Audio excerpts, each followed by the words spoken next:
नमस्कार बच्चों, आज की हमारी इंफॉर्मेशन टेक्नोलॉजी की क्लास में हम बात करेंगे कि इंटरनेट क्या है और उसमें जो अलग अलग तरह के नेटवर्क्स होते हैं।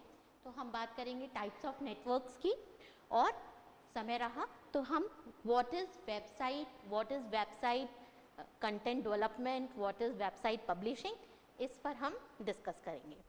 तो चलिए शुरू करते हैं आज की क्लास। तो हम बात कर रहे थे इंटरनेट की। कल जो हमारी क्लास थी उसमें हमने जाना कि इंटरनेट क्या है, आपस में कुछ कंप्यूटर्स कनेक्ट हो गए हैं और वो एक नेटवर्क पर आ गए हैं। नेटवर्क जो कि n नंबर ऑफ डिवाइसेस को आपस में कनेक्ट करता है, और फिर इंटरनेट पर जब ये डिवाइसेस हैं तो ये आपस में कम्युनिकेट कर सकते हैं, इंफॉर्मेशन शेयर कर सकते हैं। राइट, ये चीज़ हमने कल समझी थी। और साथ ही साथ ये जाना था कि इंटरनेट के ज़रिए हम क्या क्या कर सकते हैं। हम इंटरनेट के ज़रिए घर बैठे शॉपिंग कर सकते हैं, हम ई बैंकिंग यानी इलेक्ट्रॉनिकली ट्रांजैक्शंस कर सकते हैं। बैंक में हमें अमाउंट डिपॉजिट कराना है, विड्रॉ कराना है, एक अकाउंट से दूसरे अकाउंट में ट्रांसफ़र करना है, या कोई और बैंकिंग सर्विसेज हम घर बैठे अवेल कर सकते हैं।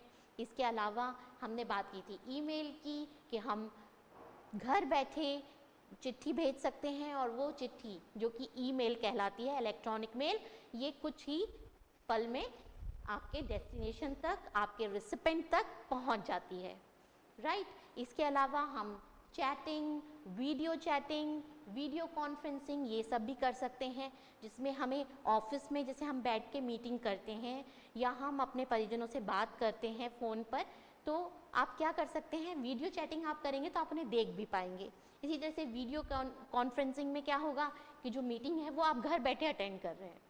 राइट, जैसे कि आजकल मान लीजिए किसी पर्टिकुलर, अगर हम हेल्थ सेक्टर की बात करें तो किसी पर्टिकुलर स्पेशलाइज्ड डॉक्टर जो है वो कहीं और है, और उसके कहीं और होते हुए भी किसी और लोकेशन पर वो ऑपरेशन को हैंडल कर सकता है, उसको मैनेज कर सकता है। राइट, तो ये सब चीज़ें इंटरनेट के कारण ही हमें इतनी सुख सुविधाएं प्राप्त हो गई हैं। और अब चूंकि हर एक के पास मोबाइल है और मोबाइल में हमारे इंटरनेट होगा, तो हम मोबाइल क्योंकि हम कहीं भी लेकर घूम सकते हैं। राइट, तो हम कहीं पर भी इजीली एक्सेस कर सकते हैं। और सबसे बड़ी बात स्टूडेंट्स के लिए तो इंटरनेट का फ़ायदा ये है कि मान लीजिए आपने कोई टॉपिक समझा, लेकिन उसके बारे में आप और जानना चाहते हैं, उसके हिस्टोरिकल बैकग्राउंड है, आगे उसमें क्या रिसर्चेज हो रही हैं, उसके बारे में आप और डिटेल में जानना चाहते हैं, तो आप इंटरनेट पर इंफॉर्मेशन ब्राउज़ कर सकते हैं। ब्राउज़ करना, सर्च करना, इंफॉर्मेशन सर्च कर सकते हैं। उसके बारे में आपको ढेरों, आप छोटी सी चीज़ है जैसे कि कोई आपको रेसिपी सीखनी हो, इससे लेकर आपको बड़े से बड़े टॉपिक, आपको इंटरनेट के बारे में पढ़ना हो, आपको ये जानना हो कि वेबसाइट कैसे बनती है, कैसे क्या काम होते हैं, वो सब आप पढ़ सकते हैं, और बहुत डिटेल में। राइट, किसी चीज़ के बारे में भी आपकी जिज्ञासा हो तो इंटरनेट के माध्यम से आप उसको शांत कर सकते हैं, उसके बारे में डिटेल में जान सकते हैं। तो अब हम टाइप्स ऑफ नेटवर्क के बारे में बात करते हैं। जैसे कि कल हमने देखा था कि कुछ इस तरह से हमने देखा कि ये जो कंप्यूटर्स हैं, ये जो डिवाइसेस हैं, ये आपस में इस तरह से कनेक्टेड हैं। तो ये किस तरह का नेटवर्क हो गया, रिंग शेप हो गया। तो इसको हम बोलते हैं ये कनेक्शन कैसे है।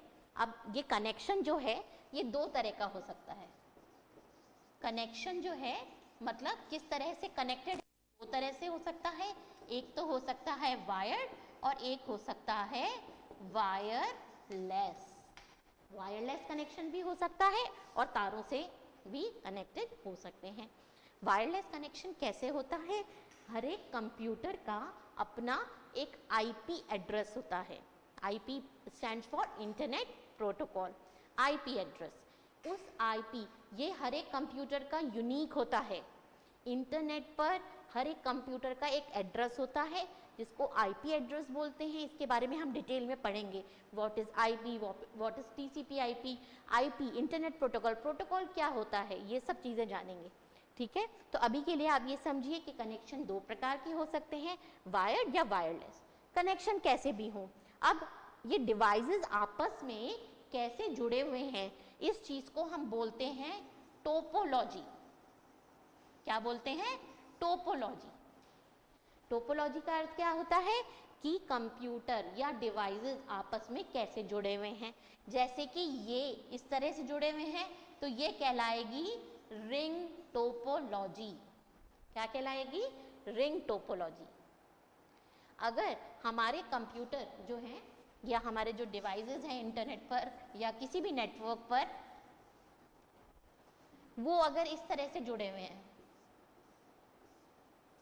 यहाँ एक डिवाइस है, यहाँ एक डिवाइस है, यहाँ एक डिवाइस है, इस तरह से, ठीक है, तो ये कहलाती है स्टार टोपोलॉजी।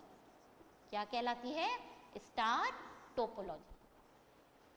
तो आपस में कैसे कनेक्टेड है? देखिए कनेक्शन अलग अलग हो गया। इसमें क्या हो रहा है? कंप्यूटर 1 कंप्यूटर 2 से कनेक्टेड है, कंप्यूटर 2 कंप्यूटर 3 से कनेक्टेड है, थर्ड वाला 4 से कनेक्टेड है, फोर्थ वाला फर्स्ट से कनेक्टेड है। यानी कि फर्स्ट वाला थर्ड से अगर कम्युनिकेट करना चाहे तो उसको कैसे करना पड़ेगा? वाया 2। इस तरह से ही संभव है, आपस में इनमें कनेक्शन नहीं है। तो अगर 1 वाला 3 को कोई मैसेज भेजना चाहता है तो समय ज़्यादा लग जाएगा। लेकिन स्टार टोपोलॉजी में आप ये देखिए, ये first, second, third, fourth, fifth, six, seventh, eighth, first computer fifth से भी कनेक्टेड है, फर्स्ट वाला कंप्यूटर सेकंड से भी कनेक्टेड है, थर्ड से भी कनेक्टेड है, फिफ्थ से और एट्थ से भी कनेक्टेड है, सबसे कनेक्टेड है। इसी तरह यानी कि सारे कंप्यूटर, सारे डिवाइसेस आपस में एक दूसरे से कनेक्टेड हैं बिकॉज ऑफ स्टार टोपोलॉजी। तो टोपोलॉजी ये बताती है कि डिवाइसेस आपस में किस तरह से कनेक्टेड हैं। ये तो हुई टोपोलॉजी। और ऐसे ही और भी तरह की टोपोलॉजी होती है, जैसे कि क्या करा जाता है, एक इस की वायर, एक इस तरह का नेटवर्क लगाया गया जिसमें एक कंप्यूटर यहाँ पे कनेक्टेड है, एक कंप्यूटर यहाँ पे कनेक्टेड है, एक यहाँ पे, एक यहाँ पे और एक यहाँ पे। इस तरह की टोपोलॉजी को बोलते हैं बस टोपोलॉजी, राइट। तो ये अलग अलग टोपोलॉजीज हैं जो कि यह बताती हैं कि कंप्यूटर्स या डिवाइसेस आपस में कैसे कनेक्टेड हैं। अब ये कनेक्शन बड़ा हो सकता है, छोटे लेवल पे भी हो सकता है, कैसे भी हो सकता है। तो ये अलग अलग टोपोलॉजीज हैं। अब वापस से हम चलते हैं टाइप्स ऑफ नेटवर्क। तो नेटवर्क छोटा हो सकता है, बड़ा हो सकता है, बहुत बड़ा हो सकता है या बहुत ही ज़्यादा बड़ा हो सकता है।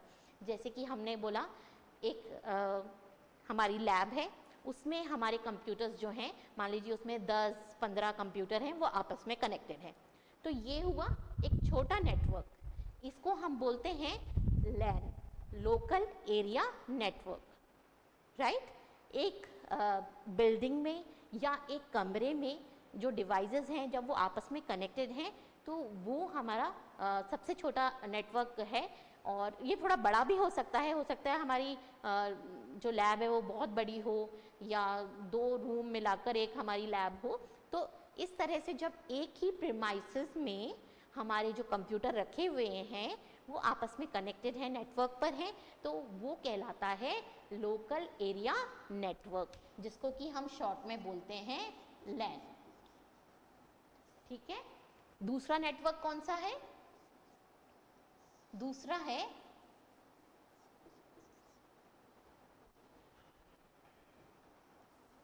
WAN, WAN, और तीसरा है MAN। ये 3, ठीक है। और इससे अगर हम फर्दर आगे चलें तो हम बात कर सकते हैं इंट्रानेट की और हम बात कर सकते हैं इंटरनेट की, राइट। तो सबसे पहले लोकल एरिया नेटवर्क को जानते हैं। लैन की फुल फॉर्म क्या है? Local area network.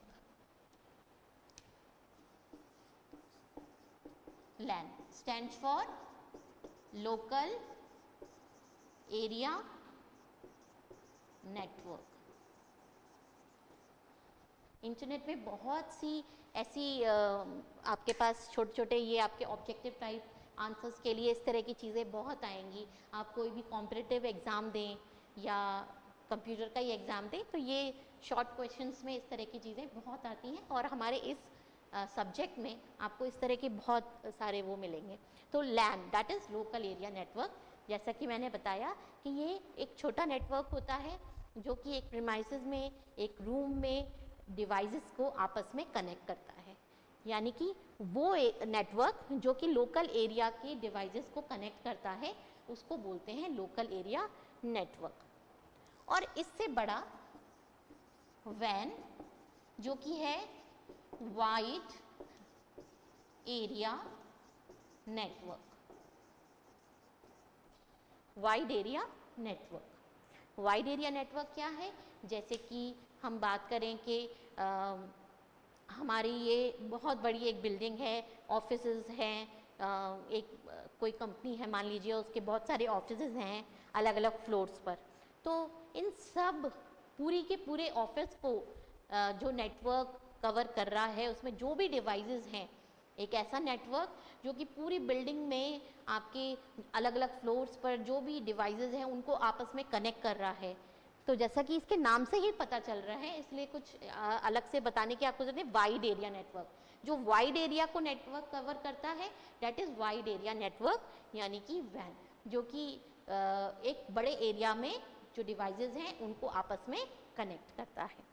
और तीसरा टाइप ऑफ नेटवर्क में तीसरा है मैन, यानी कि मेट्रोपॉलिटन एरिया नेटवर्क। तो आपको पता है मेट्रोपॉलिटन मतलब मेट्रो, है ना? तो मेट्रोपॉलिटन एरिया नेटवर्क हम बोल सकते हैं एक जैसे कि सिटी, मेट्रो, राइट, एक सिटी। तो एक ऐसा नेटवर्क जो एक सिटी के अंदर फैला हुआ है। जैसे मान लीजिए इसका एग्जाम्पल लें कि किसी पर्टिकुलर ऑफिस के या मान लीजिए कोई स्कूल है या कोई इंस्टीट्यूट है, उसकी एक सिटी के अंदर 5-6 ब्रांचेस हैं अलग अलग एरियाज़ में, एक बहुत दूर है, एक बहुत दूर है, ऐसे पूरे सिटी के अंदर उसकी 5-6 ब्रांचेस हैं। जैसे स्कूलों का भी होता है कि एक पर्टिकुलर स्कूल है, उसकी एक ब्रांच कहीं और है, दूसरी ब्रांच कहीं और है, एक ही सिटी के अंदर उसकी 4-5 ब्रांच हैं, क्योंकि सिटी बहुत बड़ा है और उसमें अलग अलग जगहों के हिसाब से अलग अलग स्कूल की ब्रांचेस हैं। तो ऐसा नेटवर्क जो कि एक पूरी सिटी में जो अलग अलग उनके ऑफिसेज हैं उनको कनेक्ट कर दे, किस तरह का नेटवर्क चाहिएगा?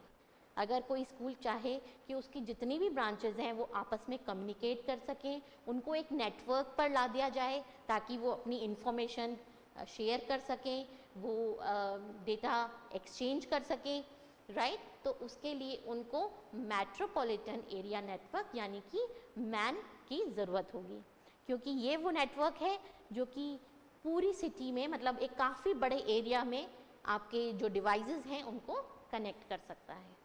तो ये है मेट्रोपॉलिटन एरिया नेटवर्क। इसी तरह से इंटरनेट की हमने बात की थी, internet, network of networks.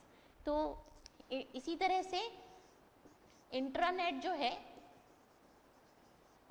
Intranet basically internet का छोटा स्वरूप है। जैसे कि इंटरनेट आप सभी को अब समझ में आ गया है कि नेटवर्क ऑफ नेटवर्क्स यानी कई सारे नेटवर्क्स हैं, उन सबको आपस में कनेक्ट करता हुआ नेटवर्क। अब जैसे कि एक ऑफिस के अंदर इसी तरह का इंटरनेट चाहिए, लेकिन थोड़ा छोटे स्वरूप में, क्योंकि उसको सारा पूरे विश्व को नहीं ऑक्यूपाई करना है, उसको केवल बात करनी है। जैसे कि मान लीजिए एक ऑफिस है और उसके अंदर वो चाहता है कि जो वेबसाइट्स हैं, जो अलग अलग कंटेंट है, जैसे किसी प्रोजेक्ट पर काम होता है ऑफिस में, तो उस प्रोजेक्ट पर लोग अलग अलग जगह बैठ के काम कर रहे हैं, तो उस ऑफिस का एक नेटवर्क हो, राइट? और उस नेटवर्क पर जब भी कोई हो तो वो इंफॉर्मेशन शेयर कर सके, कम्युनिकेट कर सके, डेटा एक्सचेंज कर सके। तो इस तरह के इंटरनेट का छोटा स्वरूप है इंट्रानेट। इंट्रानेट जो कि हम जैसे कोई ऑफिस है वो अपना एक इंट्रानेट मेंटेन करेंगे ताकि उस ऑफिस के जो भी एम्प्लॉयज़ हैं, जो भी स्टाफ हैं, वो उस नेटवर्क पर अपनी डेटा को एक्सचेंज कर सके। जैसे वो एक प्रोजेक्ट पे काम कर रहे हैं तो उस प्रोजेक्ट पर अलग अलग लोग काम कर रहे हैं तो वो उससे संबंधित इंफॉर्मेशन शेयर कर सकें, राइट। और इंटरनेट हमने कराई है कि internet is network of networks. इसको अगर हम इस तरह से समझें कि अब नेटवर्क भी आपने देखा कि बहुत तरह तरह के हैं, आपको टोपोलॉजी भी समझ में आ गई और आपको टाइप ऑफ नेटवर्क्स भी अब समझ आ गया।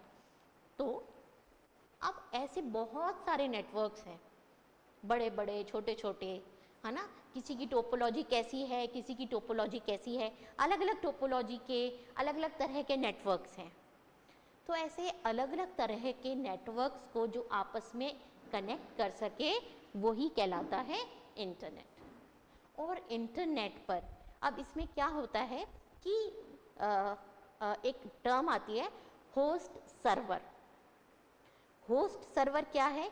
एक सर्वर है, एक सर्वर जिससे कई सारे कंप्यूटर्स आपस में कनेक्टेड हैं, है ना। और उसका अब आपको पता है कि हर एक कंप्यूटर की अपनी एक कैपेसिटी होती है। मतलब कैपेसिटी से क्या मतलब होता है किसी कंप्यूटर की?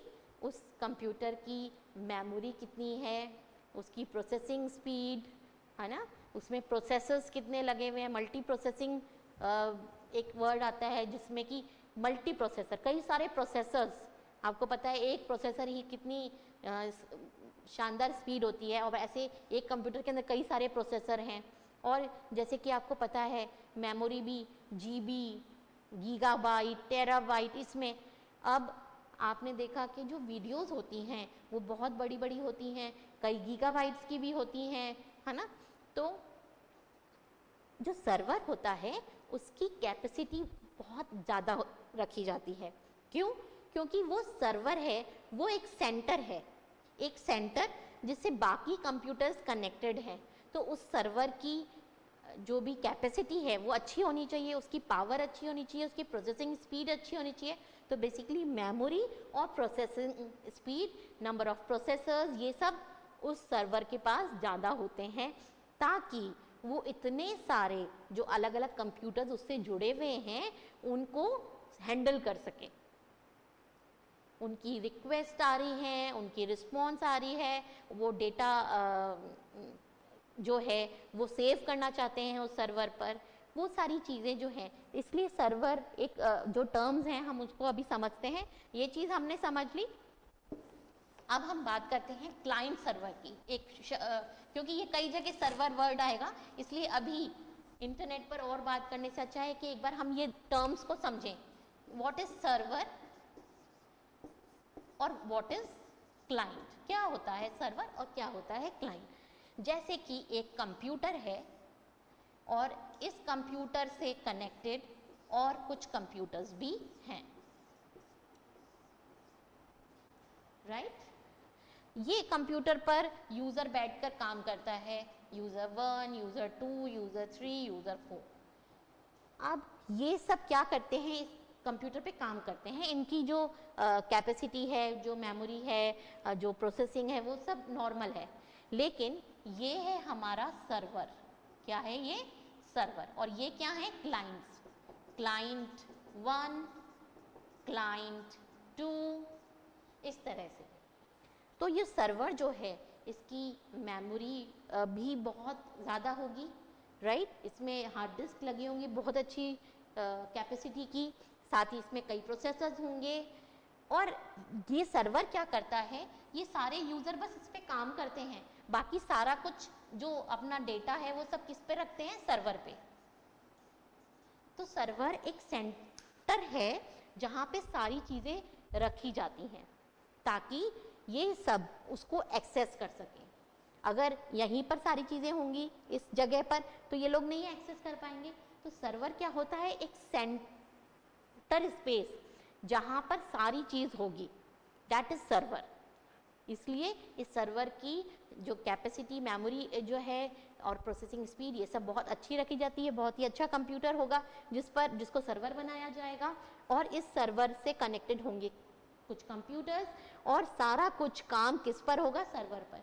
इनको कुछ भी जो डेटा, जो अपना ये काम कर रहे हैं, फाइल वगैरह बना रहे हैं, वो सब कहाँ सेव होगी, सर्वर पर। तो ये चीज़ कहलाती है, इसको हम बोलते हैं क्लाइंट सर्वर मॉडल। और इस तरह से किसी भी नेटवर्क है या उस पर ये सारी चीज़ें होती हैं। तो इसी तरह से अब हम इंटरनेट की बात कर रहे हैं, तो इंटरनेट पे कई होस्ट सर्वर्स होते हैं, उसकी हम बात करेंगे अभी। What is hosting, what is host server, right. अभी यहाँ पर टाइम हो गया एक ब्रेक का, ब्रेक से आने के बाद हम क्लास को कंटिन्यू करेंगे।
बच्चों, ब्रेक हमने ले लिया, क्लास को आगे बढ़ाते हैं।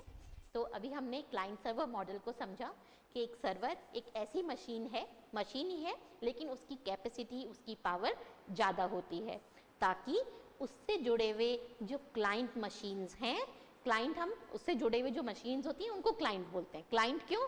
जैसे कि क्लाइंट अपनी रिक्वेस्ट देता है और सर्वर उसकी रिक्वेस्ट को पूरा करके उसको रिस्पॉन्स देता है। तो दिस इज क्लाइंट सर्वर, कि क्लाइंट केवल अपना काम करेगा और बाकी सारी, जैसे कुछ सेव करना है, कुछ करवाना है, तो सब कुछ सर्वर पर होगा, राइट। तो ये क्लाइंट सर्वर चीज़, ये शब्द आपको आप समझ आ गए होंगे, what is client, what is server. अब क्या होता है, इंटरनेट पर जो हमारे ऐसे कुछ डिवाइसेस हैं, ऐसे कुछ मशीन्स हैं जिनको सर्वर बनाया जाता है, और हमारा जो भी कंटेंट है, जैसे मैंने आपको कहा कि आप क्या कर सकते हैं, आपको किसी टॉपिक के बारे में सर्च करना है तो आप सर्च कर सकते हैं, और उससे संबंधित जो भी इंफॉर्मेशन है वो आपके पास आ जाएगी इंटरनेट के माध्यम से। तो इंटरनेट पर बहुत सारे होस्ट सर्वर्स हैं जो कि अपने पास इस कंटेंट को रखते हैं, और ये सारे सर्वर्स आपस में कनेक्टेड रहते हैं, और आप इन सर्वर से कनेक्टेड रहते हैं। समझ में आया? तो ऐसे कई अलग अलग सर्वर्स हैं, अलग अलग लोकेशंस पे, और इन सर्वर्स पे रहता है कंटेंट। अब ये सब इंटरनेट पर है, हम भी इंटरनेट पर हैं, यानी क्लाइंट्स भी इंटरनेट पर हैं, सर्वर्स भी इंटरनेट पर हैं, ये सब आपस में कनेक्टेड हैं। तो ये सारा कंटेंट कहाँ है? सर्वर पर।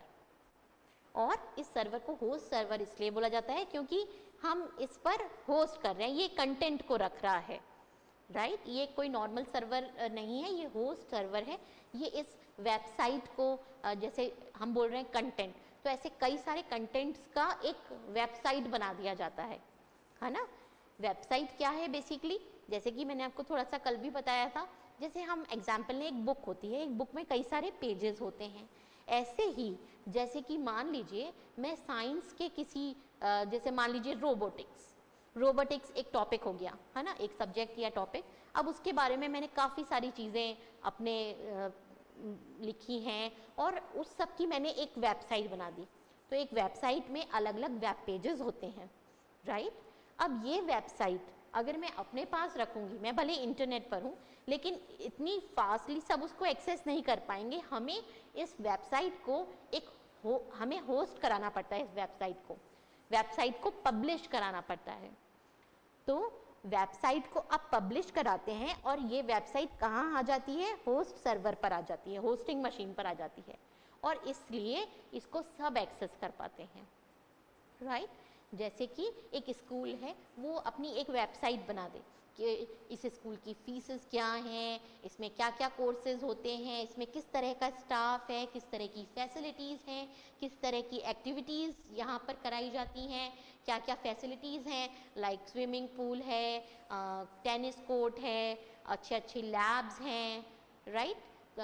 तो ये सारी चीज़ें एक स्कूल के बारे में। तो स्कूल अपनी वेबसाइट बनाएगा। ये वेबसाइट क्या है, it is a collection of web pages. इस वेबसाइट को वो होस्ट कर देगा।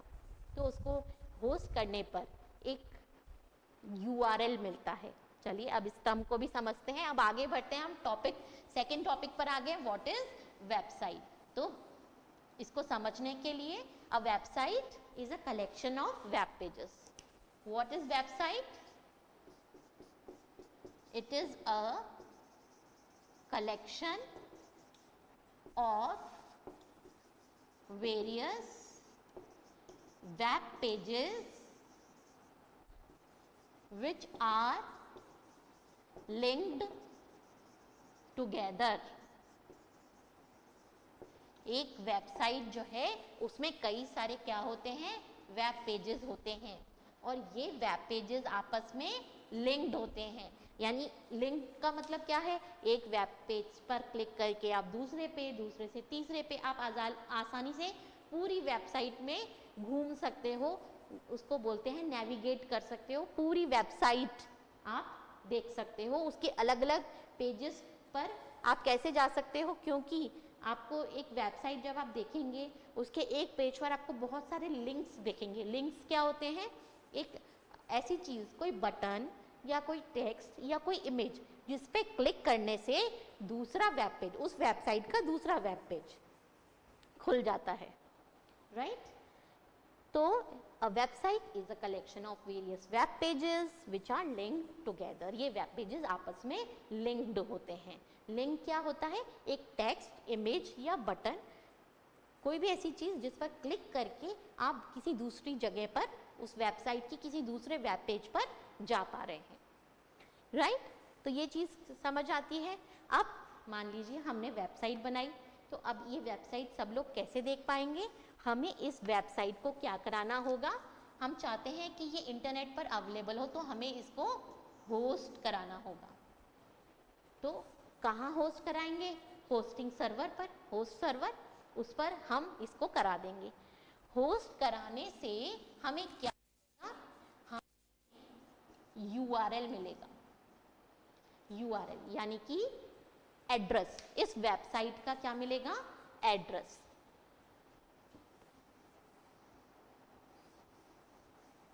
तो होस्ट कराने के बाद हमें मिलेगा वेबसाइट का एड्रेस। इस एड्रेस के जरिए हम वेबसाइट तक पहुंच सकते हैं। इस वेबसाइट के एड्रेस को कहा जाता है URL। इस URL की फुल फॉर्म है यूनिफॉर्म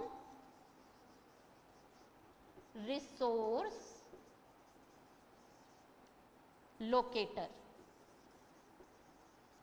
ये एक टर्म और आपके लिए आ गई, URL, यूनिफॉर्म रिसोर्स लोकेटर। क्या होता है URL? URL बेसिकली क्या है, एक वेबसाइट का एड्रेस।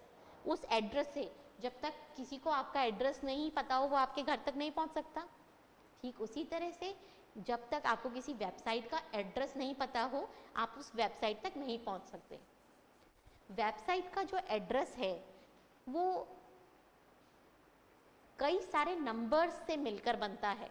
ये जो वेबसाइट का एड्रेस होता है वो कुछ ऐसे होता है 112.290. नंबर्स होते हैं, डॉट्स होती हैं। तो ये नंबर और डॉट्स को याद रखना संभव नहीं है हमारे लिए। अगर कोई मुझे 10 वेबसाइट का एड्रेस दे दे 112, 223 इस तरह से, तो क्या मैं याद रख पाऊंगी? नहीं रख पाऊंगी। तो इस वेबसाइट का जो नाम है वो एक दिया जाता है ना। वेबसाइट का नाम हम, जैसे मैंने वेबसाइट बनाई है तो मैं वेबसाइट का नाम डिसाइड करूंगी। तो वेबसाइट का नाम, जैसे मान लीजिए मैंने एक वेबसाइट बना दी माय स्कूल, ठीक है। अब ये तो मेरी वेबसाइट का नाम हो गया। अब मैं जिस सर्वर पर ये इसको होस्ट करा रही हूँ, उस सर्वर का, उस मशीन का, उस डिवाइस का एक एड्रेस होगा। जैसे कि मैंने आपको अभी बताया था कि हर एक कंप्यूटर का एक आईपी एड्रेस होता है। इंटरनेट पर हर एक कंप्यूटर का एक यूनिक एड्रेस होता है जो किसी और का नहीं होगा। वो क्या कहलाता है? उसको हम बोलते हैं आईपी एड्रेस, ठीक है। इस आईपी एड्रेस को हम और डिटेल में जानेंगे कि ये क्या होता है, क्यों होता है। तो आईपी एड्रेस होता है ना, उस सर्वर का भी। तो सर्वर का एड्रेस जहाँ पर वो वेबसाइट पड़ी हुई है, रखी हुई है, सेव की हुई है, और हमारी वेबसाइट का नाम, ये दोनों मिलकर क्या बन जाएगा? उस पूरी कंप्लीट वेबसाइट का एड्रेस। जैसे कि आपके घर का एड्रेस क्या होता है? आपका मकान नंबर, कॉलोनी का नाम, है ना, जहाँ पे ये मकान है।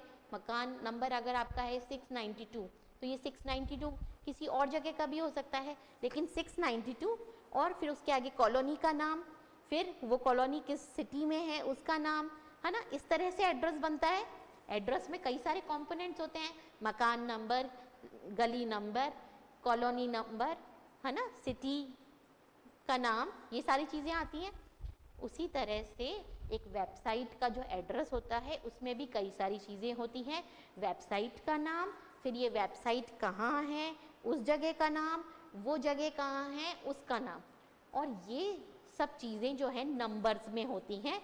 लेकिन यूज़र की सुविधा के लिए इसको एक नाम दिया जाता है।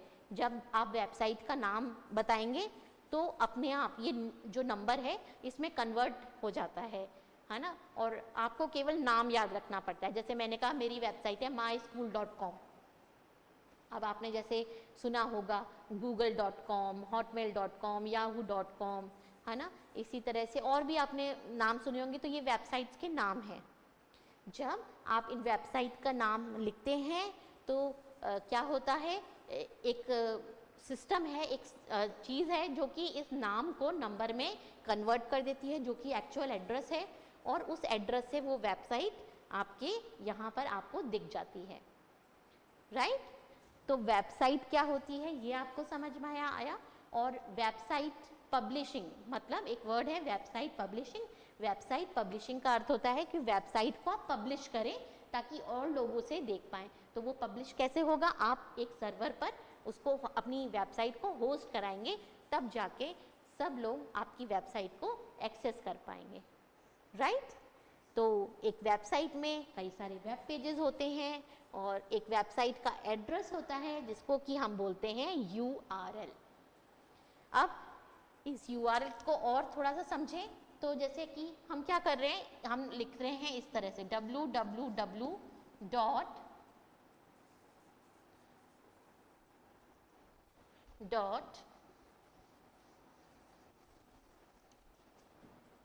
example.com।